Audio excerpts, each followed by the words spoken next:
Good morning. अच्छा, सबसे पहले तो दो इम्पॉर्टेंट चीज़ें हैं। ये कंटेंट स्टार्ट करें इससे पहले समझ लीजिए, ध्यान से समझिएगा। चाहे आप एस्ट्रोलॉजर हो चाहे नहीं हो, ये बहुत काम की चीज़ है। और उसका कारण क्या है, इसके बाद हम ग्रहों की युति के बारे में पढ़ने वाले हैं। लेकिन शास्त्रों में आपको हजारों कॉम्बिनेशन मिलेंगे ग्रहों की युति के संबंध में, तो आपके लिए पॉसिबल होगा ही नहीं कि आप सबको याद रख सको और टाइम पढ़ने पे उनको यूज कर सको।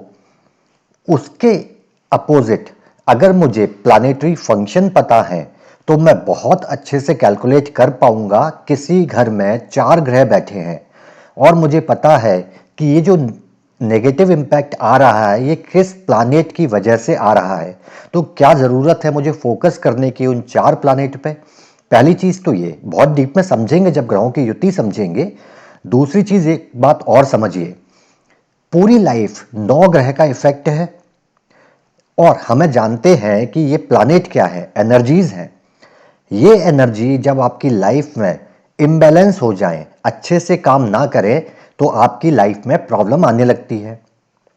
एस्ट्रोलॉजी के थ्रू हम क्या करते हैं, क्या हम इस एनर्जी को बैलेंस करने का काम नहीं करते? चाहे वो रेमेडीज हो, चाहे वो जेम्स हो, जो भी तरीके हो, हम एक बिगड़ी हुई एनर्जी को अपने जातक की लाइफ में बैलेंस करने का काम करते हैं। तो अगर आपको ये पता है कि सारे प्लैनेट्स की खराब एनर्जी या बिगड़ी हुई एनर्जी से क्या प्रॉब्लम होती है, तो क्या आप इजीली उसको बैलेंस नहीं कर पाएंगे? इसीलिए प्लैनेट्स को समझना, उनकी डिसफंक्शनैलिटी को समझना बहुत जरूरी हो जाता है। तो अभी लास्ट क्लास में हमने ये समझ लिया था कि वक्री ग्रह क्या है। जिस समय ग्रह रेट्रोग्रेड हुआ उसकी दूरी अर्थ से बहुत कम थी, जिसकी वजह से उस प्लानेट की इंटेंस एनर्जी जातक के ऊपर आ गई। पहली चीज ये। दूसरा, चूंकि ये रेट्रोग्रेड है इसलिए वो एनर्जी रिवर्स हो गई, अब अंदर आ गई। जो बाहर एक्सप्रेस होनी थी वो अब जातक में हो गई। तो इसी क्रम में अब पहले बात करते हैं हम मरकरी प्लानेट की और दोनों चीजों की बात करेंगे। रेट्रोग्रेड है तो क्या इफेक्ट होगा, एग्जाम्पल भी समझेंगे। और अगर ये मरकरी किसी के चार्ट में डिसफंक्शनल भी है, सही से काम नहीं करेगा, तो क्या रिजल्ट देगा और उसके लिए क्या काम किए जा सकते हैं। देखिए, ये हमने पहले डिस्कस किया था। मरकरी क्या है? Intelligent communication. क्यों? This is the planet of intelligence and communication. तो मिलके बनता है इंटेलिजेंट कम्युनिकेशन। तो पहले समझते हैं मरकरी करेगा क्या किसी जातक के लिए, या आपके चार्ट में मरकरी क्या करेगा। कम्युनिकेट करता है, क्यूरियस है, नेटवर्क बनाता है, ठीक है। इसके अलावा एक मरकरी एक चार्ट में कम्युनिकेट करता है, सोचता है, थॉट प्रोसेस करता है लॉजिकल तरीके में। क्यों? क्योंकि प्लैनेट है इंटेलिजेंस का, इसलिए लॉजिक के साथ बात करता है। मरकरी आपकी आइडियाज को, आपके विचारों को, आपकी थॉट को प्रोसेस करता है और उन्हें एक क्रम में रखता है ताकि आप किसी निष्कर्ष पर पहुंच सकें। मतलब कि आइडियाज और थॉट को प्रोसेस करने का काम मरकरी करता है। मरकरी है टू वे कम्युनिकेशन। मरकरी केवल स्पीकिंग नहीं है। बुध जो प्लैनेट है वो स्पीकिंग और लिसनिंग, टू वे कम्युनिकेशन को ज्यादा इंटरेस्ट से देखता है। मरकरी चूंकि क्यूरियस है तो हमेशा ये जानने में लगा रहता है कि लोगों के बीच में, चीज़ों के बीच में, या जो अलग अलग जगह हैं उनके बीच में आपस में क्या रिलेशन है। यानी कि एक नेटवर्किंग करने की कोशिश करता है, एक कनेक्शन ढूंढने की कोशिश करता है, क्योंकि इसका नेचर क्यूरियस है। आखिरी, प्रोसेस करता है आपके डेटा को और शेयर करता है कंक्लूजन को। जिन लोगों के चार्ट में मरकरी बहुत अच्छी पोजीशन में विद स्ट्रेंथ है, वो डेटा प्रोसेसिंग में बहुत अच्छे होंगे। कहीं आपके ऑफिस में भी देख सकते हो आप, ऐसे लोग होंगे जो डेटा के साथ प्ले करने में बहुत मास्टर हो जाते हैं, बहुत क्विकली कर लेते हैं, उनको डेटा समझ में आता है। तो ये काम भी मरकरी करके देता है आपके लिए। अब अगर ये मरकरी पहला पॉइंट रेट्रोग्रेड हो जाए, वक्रीय हो जाए, तो आपको क्या क्या चीजें देखने को मिलेंगी ये समझ लेते हैं।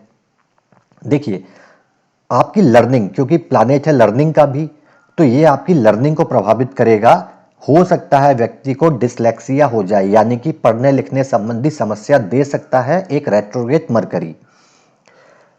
चूंकि इंटेंसिव एनर्जी है और रिवर्स हो गई है, तो ये क्या करेगा, बहुत इंटरेस्टिंग है। देखिए ये क्या करेगा, आपके पास बहुत सारे थॉट्स, आइडियाज, विचार आ जाएंगे, ठीक है, और उनको सॉर्ट करने के लिए आप अपनी बहुत सारी एनर्जी और बहुत सारा टाइम स्पेंड करेंगे, और इसके बाद आपका मेंटल बर्नआउट हो जाएगा। संक्षिप्त में बताऊं, बहुत इंटरेस्टिंग चीज, मुझे अगर एक प्रेजेंटेशन रेडी करना है तो उस प्रेजेंटेशन को रेडी करते समय मेरे पास अलग अलग थॉट्स आने लगेंगे, और मैं उन थॉट्स को अरेंज करने के लिए बहुत ज़्यादा टाइम लगाऊंगा। मुझे समझ नहीं पड़ेगा कि ये रखूं कि ये रखूं, ये हटाऊं। मैं बार बार उसको पढ़ूंगा, बार बार उसको रिवाइज करूंगा, और ये प्रोसेस इतना टाइम लेगी कि मेरा मेंटल बर्नआउट होने लगेगा, मैं दिमागी रूप से थक जाऊंगा। ये रेट्रोग्रेड मरकरी करेगा अगर अच्छी तरह से चैनलाइज नहीं किया गया है। बहुत लोगों में देखने को मिलेगा जो एक ही काम को बार बार करते रहते हैं अच्छा बनाने के लिए, क्योंकि उनको समझ ही नहीं आता कि रुकना कहाँ है। क्यों? इंटेंस एनर्जी है, कहीं तो निकलेगी, तो अगर आप उसको चैनलाइज नहीं करोगे तो अपने हिसाब से निकल जाएगी। एक और इंटरेस्टिंग केस देखने को मिलेगा, और ध्यान से समझिएगा।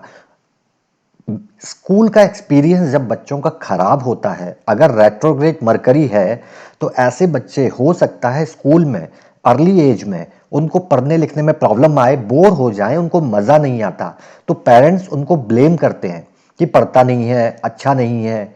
याद रखिए, ऐसे बच्चे जब बड़े होते हैं तो उनको ये समझ आता है कि वो पढ़ने में कमज़ोर नहीं थे, उनका समझने का नज़रिया, चीज़ों को सीखने का तरीका इनोवेटिव था, और आम आदमी वो ये चीज़ चेक नहीं कर पाता, वो उसको उन्हीं तरीकों से पढ़ाता है जिसकी वजह से वो बोर हो जाता है, सीख नहीं पाता। बाद में उसको समझ आता है कि यार मैं यूनिक था, मैं स्पेशल था, मैं इनोवेटिव था। तो अगर किसी के बच्चे के साथ ऐसी प्रॉब्लम है तो उसे सिखाइए यूनिक तरीके से, कुछ अलग चीज़ें यूज़ करके। उसको ब्लेम मत करिएगा, क्योंकि उसके पास मरकरी की इंटेंस एनर्जी है, तो वो कमज़ोर नहीं है। हो सकता है कि चैनलाइज नहीं हो पा रही और वो आपको कम्युनिकेट नहीं कर पा रहा है। ये भी बहुत जगह देखने को मिलता है, और बच्चों को इसके लिए ब्लेम कर दिया जाता है।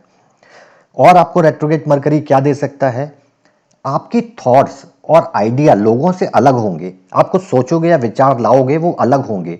और एक और इंटरेस्टिंग चीज, रेट्रोग्रेड मरकरी है तो ऐसे लोग जब चीज़ों को एक्सप्रेस करेंगे तो बिल्कुल अलग तरीके से करने की कोशिश करेंगे। जो बाकी लोगों ने किया है, जो आम अवधारणाओं में किया जाता है, वैसे नहीं करेंगे, उसको कुछ इंटरेस्टिंग बना देंगे। चूंकि प्लानिट तीसरी राशि जॉविनल की भी हमने पढ़ा हुआ है, तो थोड़ा सा उन चीज़ों में नयापन लाने की कोशिश करेंगे, अलग तरीके से दिखाने की कोशिश करेंगे, कुछ प्रैक्टिकलिटी, एप्लीकेशन, लॉजिक के साथ उसको एक्सप्रेस करने की कोशिश करेंगे। तो यहाँ भी मर्क और ऐसे लोग ही नए आइडिया सोसाइटी में एस्टेब्लिश करते हैं, नई चीज़ें, नए इनोवेशन एस्टेब्लिश करने में सक्सेस हो जाते हैं, अगर उनका मरकरी रेट्रोग्रेड हो और चैनलाइज अच्छे से हो जाता है।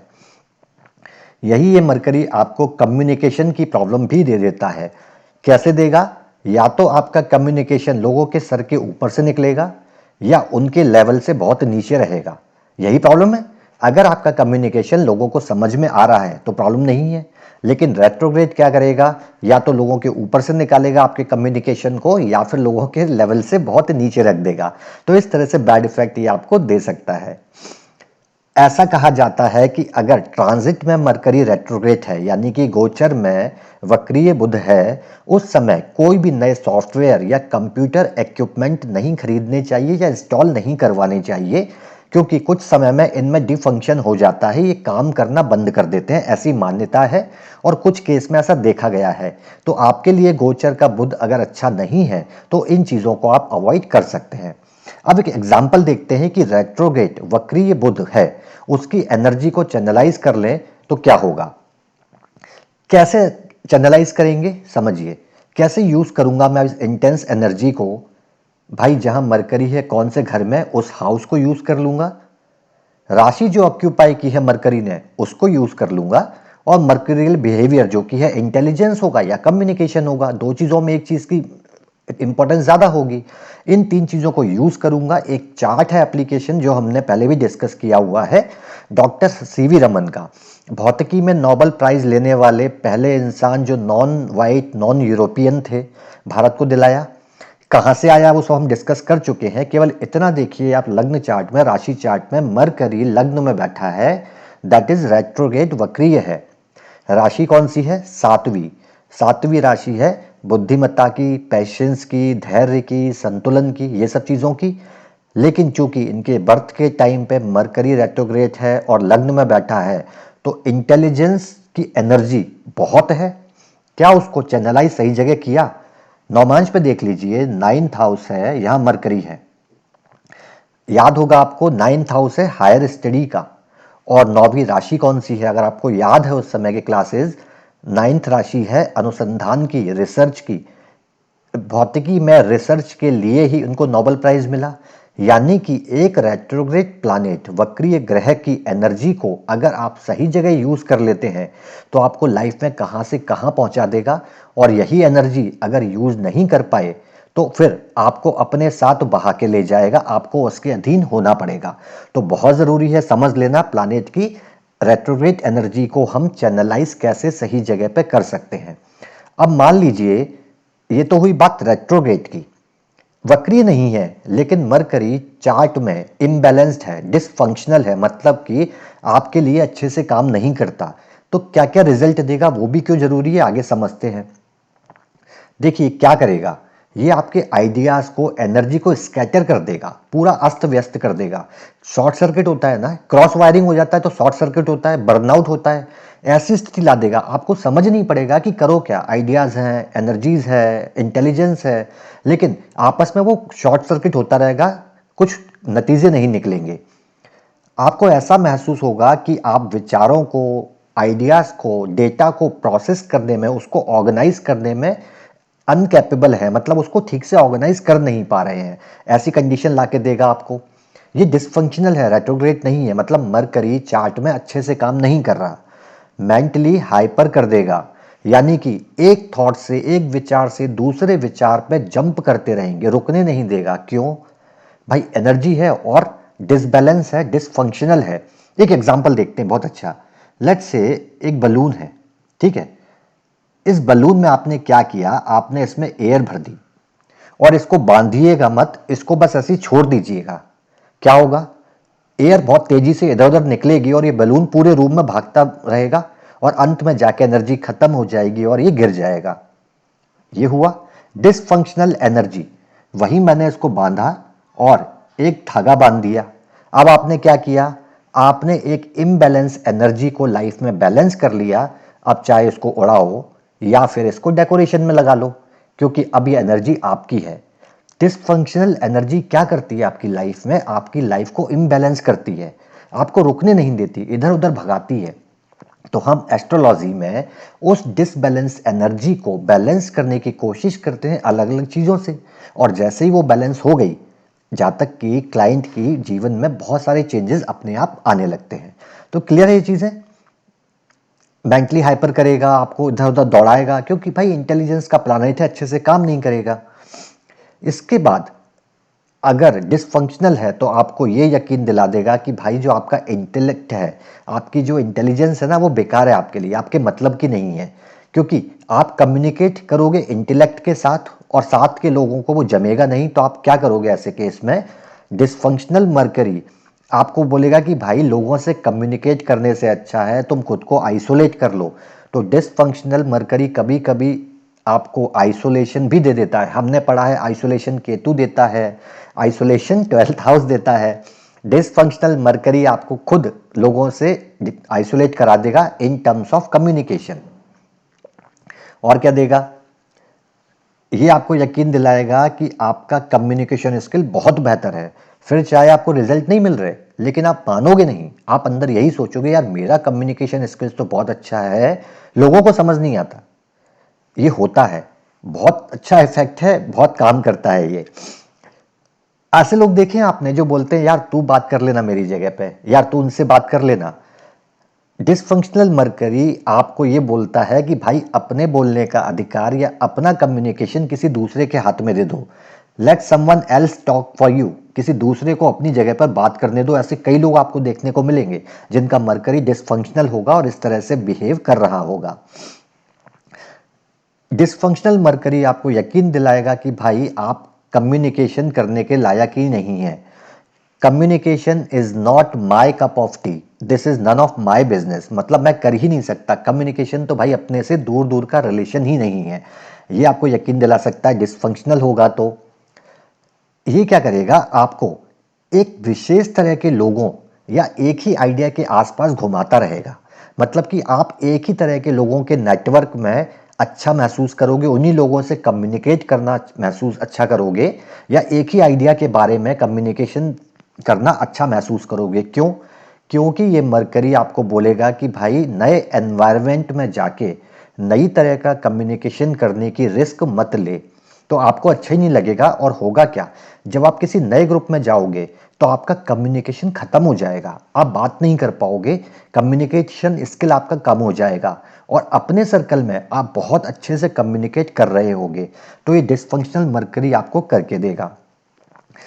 ये इंपॉर्टेंस क्यों हो जाती है डिसफंक्शनल भी पढ़ने का, कि अगर मुझे किसी के चार्ट में कुछ प्रॉब्लम दिख रही है तो मैं क्लाइंट से बात करके समझ सकता हूँ कि प्रॉब्लम कहाँ है। केवल एक प्लैनेट की एनर्जी बैलेंस करके आप कई सारी चीज़ें कर सकते हैं। याद रखिए, बेनिफिक प्लैनेट, मैलेफिक प्लैनेट, इन सब के थंब रूल देखना चार्ट में हमेशा ज़रूरी नहीं होता। आप प्लैनेट के इफेक्ट भी देख सकते हैं। आप किसी व्यक्ति से बात करके समझ सकते हैं कि उसकी लाइफ में जो प्रॉब्लम है उसके रीज़न क्या है, और अगर वो रीज़न इस प्लानिटरी इफेक्ट से मैच करता है तो आप रेमेडी सजेस्ट कर सकते हैं। तो मोरल ऑफ द स्टोरी क्या आएगा, भाई अपने क्लाइंट से, जातक से बात कीजिए और फिगर आउट करो कि प्लानिटरी इफेक्ट कौन सा है, कहाँ खराब है, क्यों। जब युति की पढ़ेंगे तो हजारों कॉम्बिनेशन याद नहीं कर पाएंगे। याद रहेगी तो ये चीज कि 4 प्लानेट में सबसे इंपॉर्टेंट नेगेटिव रिजल्ट किस प्लानेट का आ रहा है, और वो कैसे समझेंगे, जब आपको ये पता होगा कि कोई प्लानेट डिसफंक्शन होने के बाद कैसे रिजल्ट देता है। तो क्लियर है, एस्ट्रोलॉजिकली नहीं, ये बहुत जगह काम आने वाला है आपको। मरकरी हो गया, नेक्स्ट प्लानेट की बात कर लेते हैं।